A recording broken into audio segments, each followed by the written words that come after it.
कभी आपने गौर किया है, जब कोई हमें टोक देता है तो हमें गुस्सा क्यों आता है? जब कोई हमारी तारीफ नहीं करता तो हमें दुख क्यों होता है? और जब कोई हमारी बात नहीं मानता तो हमें चोट क्यों लगती है?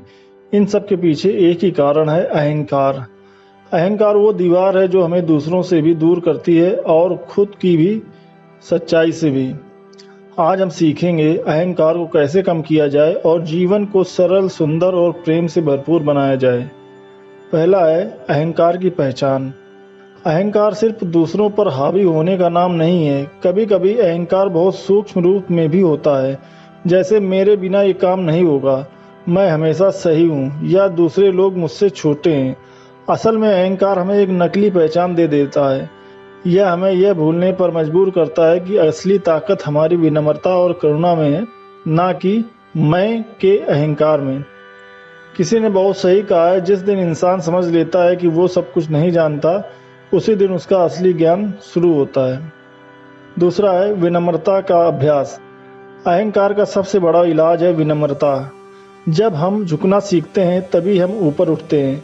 एक पेड़ को देखिए, जितने ज़्यादा फल उस पर आते हैं उतना ही वो ज़्यादा झुकता है। वैसा ही इंसान जिसके पास ज्ञान और अनुभव होता है, वह और ज़्यादा विनम्र होता है। तो अगर आप अहंकार कम करना चाहते हैं तो हर दिन एक अभ्यास कीजिए। दूसरों की राय सुनिए, मुस्कुराकर बात कीजिए और किसी से भी नीचे समझकर नहीं बल्कि बराबरी से मिलिए। तीसरा है दूसरों की अच्छाई देखना।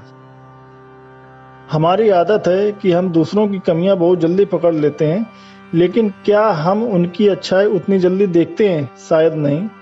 दूसरों की प्रशंसा करने से अहंकार धीरे धीरे गलता है, क्योंकि जब हम दूसरों को सराहते हैं तो मैं श्रेष्ठ हूँ वाली भावना अपने आप कम हो जाती है।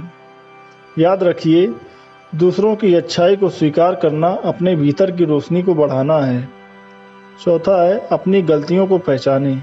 अहंकार का सबसे बड़ा धोखा यही है कि यह हमें हमारी गलतियों से अंधा बना देता है, लेकिन आत्मविकास तभी संभव है जब हम खुद को ईमानदारी से देखना शुरू करें। रात को सोने से पहले एक पल के लिए आंखें बंद कीजिए और पूछिए, क्या आज मैंने किसी को दुख पहुंचाया? क्या मैंने किसी से बात को हल्के में लिया?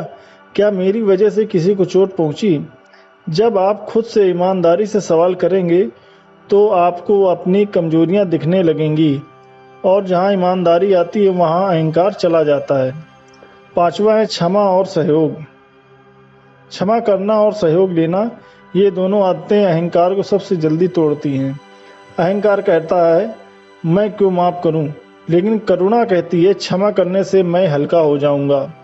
जब आप दूसरों को माफ़ करते हैं तो असल में आप खुद को मुक्त कर रहे होते हैं, और जब आप दूसरों से सहयोग लेना सीखते हैं तो आपको एहसास होता है कि दुनिया सिर्फ मैं से नहीं चलती, या हम से चलती है।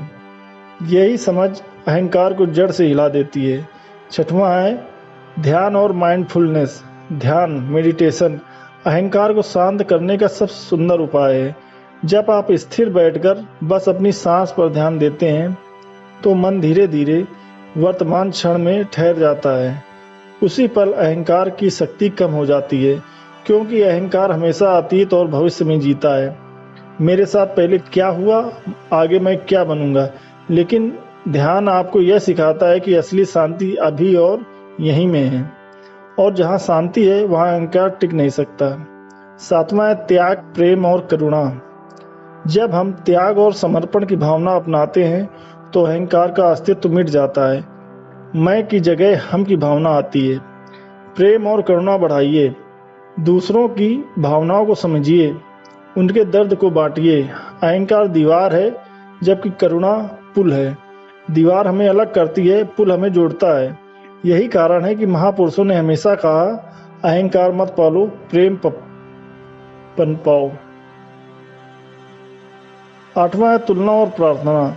कभी दूसरों से अपनी तुलना मत कीजिए। हर इंसान अपने जीवन की अलग यात्रा पर है। तुलना अहंकार को जन्म देती है और आभार उसे खत्म करता है। इसलिए अपनी खूबियों को निखारिए और दूसरों की सफलता को आशीर्वाद दीजिए। और जब मन थक जाए तो प्रार्थना कीजिए। प्रार्थना हमें नम्र बनाती है, यह याद दिलाती है कि इस विशाल ब्रह्मांड में हम एक छोटे से अंश हैं। यही नम्रता अहंकार को गलाकर हृदय में शांति भर देती है। दोस्तों, अहंकार एक छाया की तरह है, जितना पीछे दौड़ोगे उतना लंबा होता जाएगा। लेकिन जब हम प्रकाश की ओर बढ़ते हैं, विनम्रता, करुणा और प्रेम की ओर, तो यह छाया अपने आप गायब हो जाती है। तो आज से एक संकल्प कीजिए, मैं अहंकार को छोड़ूंगा, मैं विनम्रता को अपनाऊंगा और मैं प्रेम और करुणा से भरा जीवन जीऊंगा।